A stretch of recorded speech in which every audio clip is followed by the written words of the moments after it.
title of mine is Who Needs a Fusion with Chiari? I'm at the University of Iowa. I'm an associate professor. And University of Iowa, it's in Iowa City, Iowa. And I would say most people, when I go now, and say, hey, where are you at, or where are you from?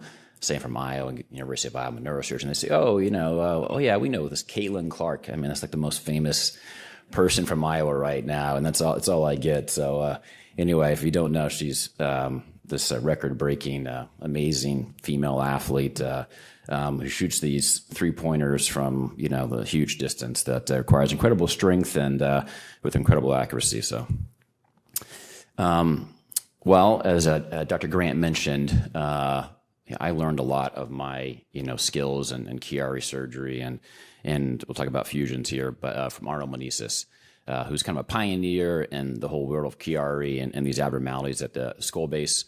And I would say without that, without me being able to train under him for so many years, I don't think I would be at this point. I think as Paulo mentioned, there's a lot of nuance to the surgeries and to Chiari, and there's such a heterogeneity, and that becomes the problem. So you see these series of 100 patients or 200. You probably need a series of thousands of patients to really kind of capture Chiari. But the very first fusion, associated with Chiari malformation, occurred at the University of Iowa. This is by Arnold Menezes, and probably the first hundreds of these fusions occurred there. This is the 1980s, so this is a long time ago. This is the first report in the literature in 1988. And this is actually, I think, one of the first ones that was shown in the literature.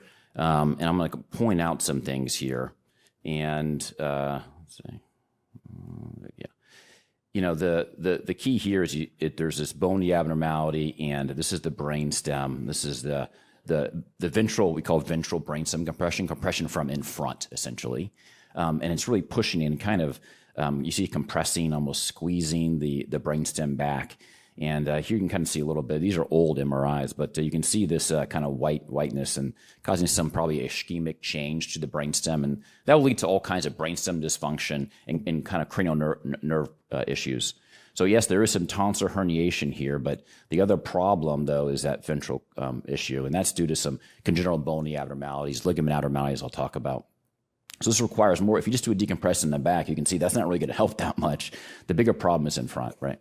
So anyway, he went through a lot of these kind of patients, realizing that before this, patients actually did very poorly from a posterior decompression only. Actually, some of these kind of complex cases, there's a large mortality rate.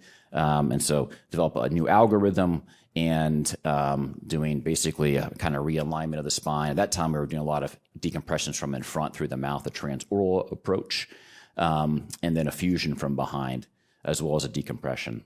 That did quite well, and so we kind of continued studying these patients. He did over many years, decades, and hundreds of papers on this from the University of Iowa, kind of studying this and all these patients. So the big question is, which patients with Chiari need a fusion, right? And I'm just going to boil this down to kind of the simple thoughts and how I basically, speak to patients and families when they come to my clinic, and I, talk to them. I usually bring out a model of a spine, which I'll kind of show here, and explain kind of everything just kind of in simple terms and go through it.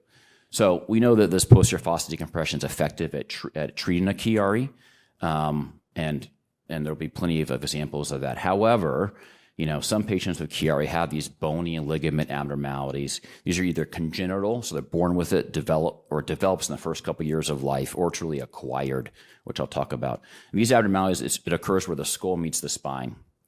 We call that the craniovertebral junction. So cranio means skull, and vertebra means obviously the vertebral bodies or the spine. And that can lead to compression of the brainstem from the front, or ventral brainstem compression people talk about. It can lead to instability and then also misalignment of the spine. And it's not just really a fusion that's done. It's where patients kind of need this realignment into the normal bony position.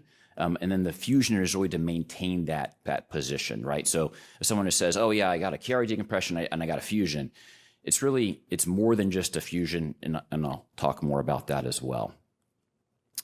So just kind of basics, right? where the skull meets the spine. Again, the craniovertebral junction, we call it the CVJ. This is the view in front. I have like a 3D model I usually bring out, but you see the skull base, that's the occipital bone that houses the cerebellum. You have C1 and C2. And that's a side view there, the front and the back, again, showing the kind of a relationship between those. Now, this is a kind of an oblique view, and the problem with these patients that really require this realignment and then a fusion for stabilization is they have these bony abnormalities at C1, C2, or really the skull base. And I'll kind of go over those in a little bit. The other issue is that there's the ligaments at the craniovertebral junction is extraordinarily complex. Dr. Keating mentioned, Ehlers-Danlos syndrome. Well, that's a condition of hypermobility. That's a condition where all these ligaments in the whole body and can be at the craniovertebral junction, can be very loose, right? And the craniovertebral junction is designed so that we can, there's lots of ligaments, and the bone doesn't really kind of configure and hold it in place because it's such a mobile area. So we can move our necks, up and down and around. So you need bones that are aligned in certain ways that don't really hold themselves as much. And ligaments are really what holds this in place. You can see the joints here are really flat, and kind of a ball and socket here where the skull meets C1. And C1, C2 is really just a flat joint. And ligaments hold all of this. And that's so we can have really good range of motion in the neck. Problem is that when you have a ligament abnormality, it's going to really affect this region. And that's why this region is more affected than really any other part of the spine. So I have a huge list. And the point of this is not to go over all this in detail, but it's to show you how much different bony and really ligament abnormalities occur and can be associated with Chiari that we've seen at the University of Iowa. And this is not even all of them. There's probably hundreds. It's a paper in the making, really, essentially, of all these things, all these different abnormalities that we see. But the bony abnormalities, you can have a short part of the skull base. You can have the skull base be flattened. If it's flatter than normal, it's going to move more, and that can lead to misalignment. The first bone we call the atlas because it holds up the globe. That's in mythology. It's also holding up, in this case, C1's holding up the skull base and the skull in the brain. That can be abnormal. And that can lead to an arch where it's in front and back is misaligned. It falls off the spine, and on down to C2, where C2 and C3 are fused together, et cetera, et cetera. You can have ligament abnormalities down there. This can be congenital, like the Ehlers-Danlos syndrome, and that's a huge spectrum, right, where patients can be quite severe on one spectrum versus not as severe on the others. The big issue is when that is really associated with the bony abnormalities. That's when patients really get in trouble. It also can be acquired abnormalities where patients might have an initial surgery, a Chiari surgery. The muscular closure isn't very good. The ligamentous closure isn't very good. Or they get a pseudomeningocele that never closes well. And then the muscles aren't tight enough, then just form scar tissue. And then patients can have progressive neck pain. They can have progressive kyphosis and misalignment of the spine. And those patients then subsequently may need a fusion surgery and realignment to stabilize their spine. All these abnormalities can also be associated with additional syndromes that affect other parts of the body that have to be taken into account. These are all the abnormalities. You might hear terms like basilar invagination. It's a common one, right? This is really not basilar invagination is not a bony abnormality. It's just a result from one of these pathologies, okay? So when someone says, oh, basilar invagination, I need to have the surgery, well, that's not really the point, right? The point is, what abnormality do you have, and then what surgery do you need? Because as they've mentioned before, there's not one right way to do one of these surgeries. Every patient is their own, textbook, as Dr. Keating mentioned. And everyone's got to, you parse patients out and say, okay, we think this patient would do best with this patient would do best with that, right? And so these abnormalities really, really affect this. So not every single patient with basilar invagination should be treated the same. The same thing, you might hear this, someone has an acute clival canal angle. That is just a result of one of these pathologies. So, when we look at our patients, if someone just has a acute do a fusion for someone with some number or degree of their clival canal angle. That is directly a result of one of these pathologies. And so I look at the pathology and I say, okay, is that causing instability? Is that causing brainstem compression? Everyone is different. Their anatomy is different. They may have a very acute clival canal angle, but that's not leading to brainstem compression. It's not leading to instability. They do not need a fusion, right?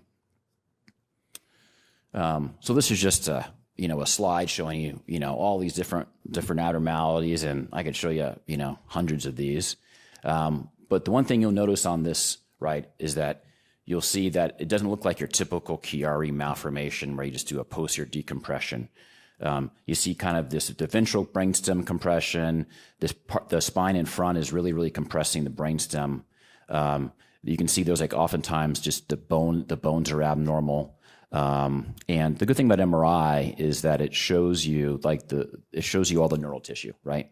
And it shows you the bones, but it doesn't show you the bone as well. That's why all these patients should get a CT scan in addition to that.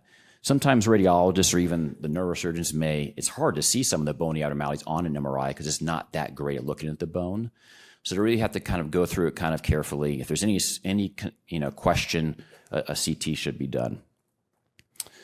And when you really look at all these patients, the most common bony abnormalities associated with Chiari are a couple, and that's from our series. And this is a series, I think, over a period of about 15, 20 years, and about 100 to 150 patients getting fused. We saw atlas assimilation was 32 patients.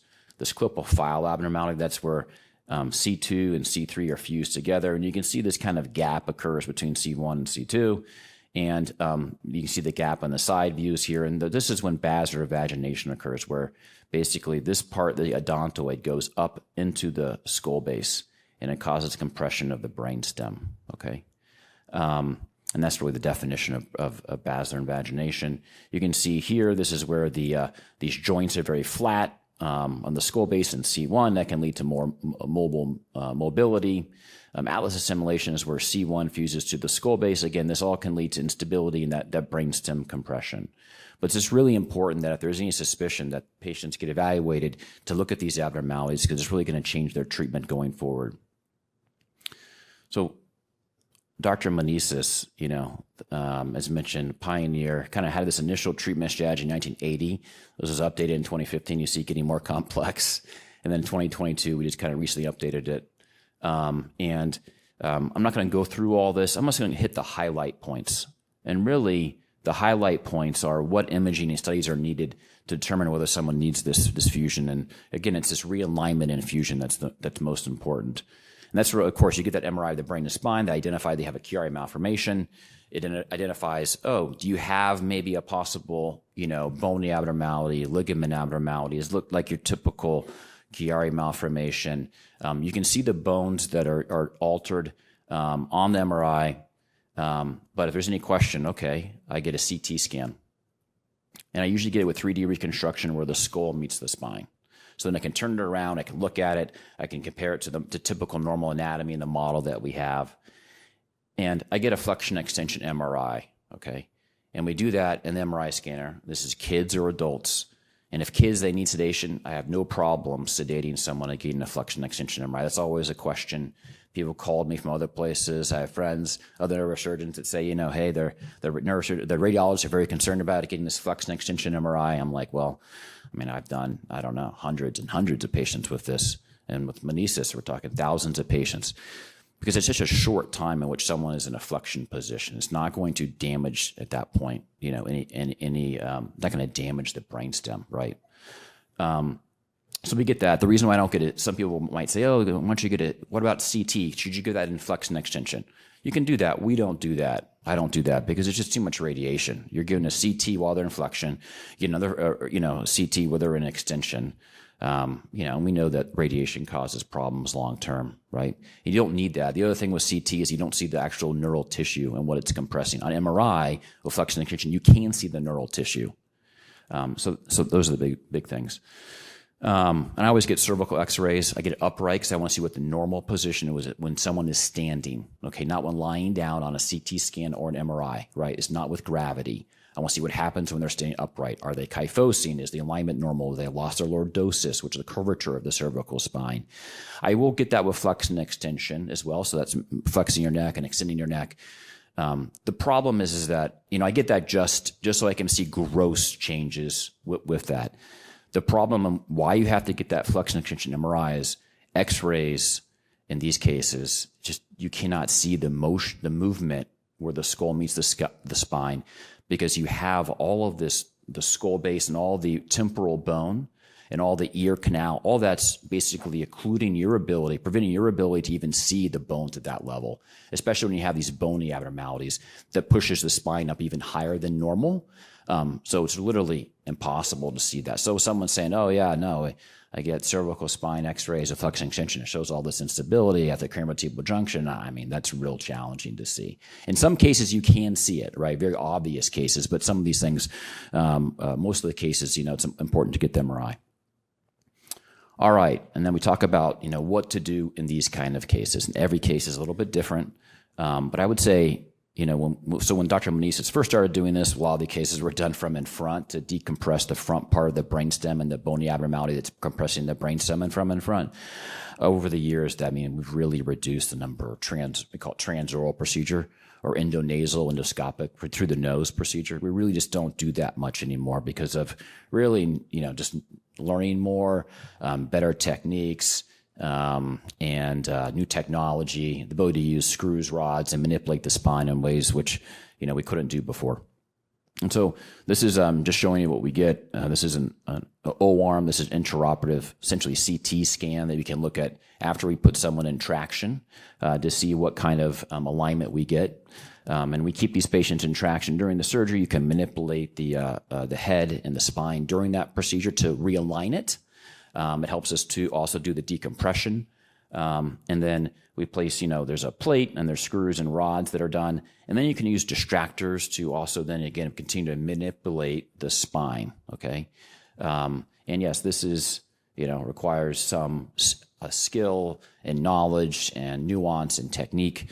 And I would say hard to study something like this because it does require some just intraoperative skill and experience. But this is the technique to realign the spine. And here's just a case, right? So this is, I think, a teenage girl. She has this Chiari I malformation. She has classic brainstem symptoms, swallowing difficulty, headaches, valsalva-induced headaches, balance problems, snoring, sleep apnea. You can see the brainstem is compressed from in front. You can see the tonsil herniation from the back. The brainstem is pushed down. Some people call this Chiari 1.5. The big problem, you can see this is the basilar invagination. The basilar invagination is because C1 is fused to the skull base, and the second bone, which is going up into the foramen magnum, is also fused to the third bone. And what happens, the ligaments get incompetent. They get loose here, and then this goes upward. And that causes this compression. So this patient's placed in that traction. We get the intraoperative CT scan and see how good of a reduction we've done. That means realignment of the spine to bring this down and bring it as far forward as possible. And then also realign the other bones and joints around here. And this is this plate we place. These are the screws that go into C2 and C3. And then we distract, and so we can push it down manually as we go forward. And I'll kind of show that, right? So this is intraoperatively. I put the distractors in. I kind of widen the space so I can push C2 down, inferiorly and forward. And you can see what happens the end result. This is the CT scan afterwards. This C2 is pushed down inferiorly and then forward, right, against this. Actually, will kind of fuse over time. You can see how things look here. In this case, we didn't open the dura at all. This was extradural decompression because how good the anterior decompression was. I felt like, we don't need to do that. We use ultrasound intraoperatively, see how good of a decompression it is. And in this case, if you don't have to open the dura, you don't have to, right? It's way better, right? Less risk, less complication. You can see how good things look. And, this patient did fantastic, right? All her symptoms resolved. So you see the efficacy of this treatment over patients. Again, this is, I think, over a period of 15, 20 years. We did 109 patients with these abnormalities. And they want realignment decompression infusion. And these are all these different bony abnormalities I just mentioned. I mean, improvement is not, 96%. This is all kids, adults, a mix of patients. So I basically see essentially all the kids and adults at the University of Iowa that have these problems. So that's how that we can get a kind of a little bit larger number like that to study these patients. This is another example. It's a 16-year-old boy presented with nystagmus. So that's abnormal eye movements. And then over a period of weeks, develop hiccups and balance problems, swallowing difficulty, sleep apnea, weakness. Again, this is not your typical presentation for Chiari. This is like over a rapid period of time of weeks of getting, worse. And you can see here, what I'm showing is, again, this abnormality in the front. You have a very short skull base. C1, C2 are kind of separated. This is instability. You have this brainstem compression. What I'm trying to show here in this 3D reconstruction of the spine is where the first bone's fused to the skull base. Again, this is not a typical Chiari. They have all these abnormalities here that need to be kind of diagnosed with a CT scan, MRI of flexion extension, and so I always say, you have to get a CT and a FlexX MRI. This is kind of blown up view. You can see, the brainstem being compressed from in front, significant tonsor herniation, brainstem compression from behind as well. This is showing the compression from behind, from the tonsils, and from in front, from that second bone. And that's why this patient's kind of rapidly developing all these bad symptoms. And you can see what happens when we do flexion extension, how tight things are here at the base of the skull. That's why they have that central, again, it's central sleep apnea. So we know that's coming from the brainstem. This is the intraoperative surgery. This is the intraoperative O-arm. That's the CT scan. Here's our x-rays, positioning, and we have to realign well. This is our ultrasound. And here, in this case, we ultrasound, and I'm showing you how, it's still very, very compressed. So I say, okay, well, we kind of realign the front part, but it's still compressed in back. So this is really a case where they have multiple problems. So we open the dura, and I guess here I'm sure I do, coagulate the tonsils, most of my patients. That's kind of learned, from my mentor, Arnold Menezes, and I use a kind of a cervical fascia graft and a fusion, and we use a rib, so the patient's own rib. It's a continuous bone, and it just fuses, as you can see here in the post-op CT, from occiput down to C2. So that patient did fantastic. Here's your post-op MRI, right? This patient really required everything to kind of open up and give them more space in the posterior fossa. So that C2 is moved forward all the way. So now it's touching C1. The angle is better here. You don't have all of this, pushed back into the brainstem. Brainstem comes straight down.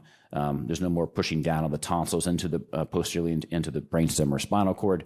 And you can see all the CSF around the cerebellum at that point. The patient did great. Here's a 5-year-old boy.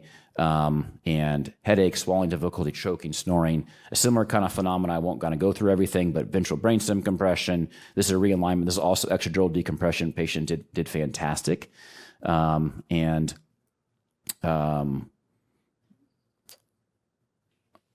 Here's another case, 9-year-old girl, similar kind of thing, has Valsalva-induced headaches, paresthesias in the arms and legs, decreased strength, swallowing difficulty, and all of these abnormalities here, okay?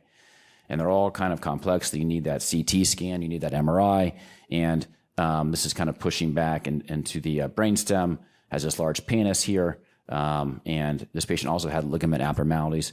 This is a dural patch. You can see how much that stretched the dura afterwards. This is not a pseudomeningocele. This is come off almost like a dural ectasia. This patient and her brother actually both have Chiari, and they both have exactly similar MRI, and they both found to have genetic abnormality for ligament syndrome. Patient did well. Syrinx resolved. You can see here a large cervical thoracic syrinx all completely gone after surgery. And this is just to show the nuance of these cases. This is a 28-year-old woman presenting with paresthesias and numbness in the left arm. And she has, all these kind of bony abnormalities here, okay? And she has a large cervical thoracic syrinx, just like I showed before. She has an acute clavicle canal angle. A lot of people want to mention that. I don't know what it is here. I think it's like almost 100 degrees, okay? But her symptoms were just purely from the syrinx, okay? Just paresthesias and numbness in the left arm. And so, and you can see there's some, ventral brainstem issue here, but it's not bad. And there's CSF. You can see the white fluid around that. And there was really no brainstem symptoms. And there was good CSF behind the cerebellum here and coming out of the fourth ventricle.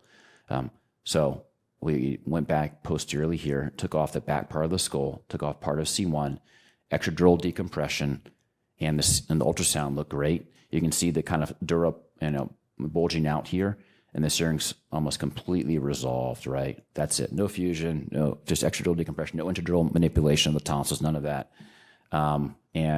Patient, fantastic symptoms resolved, right? So my point is that, all these patients are on their own textbook, right? And they all have to be kind of evaluated individually. It's important to look at the neurological exam as well as the imaging findings to kind of put the whole, puzzle together to figure out what to do next.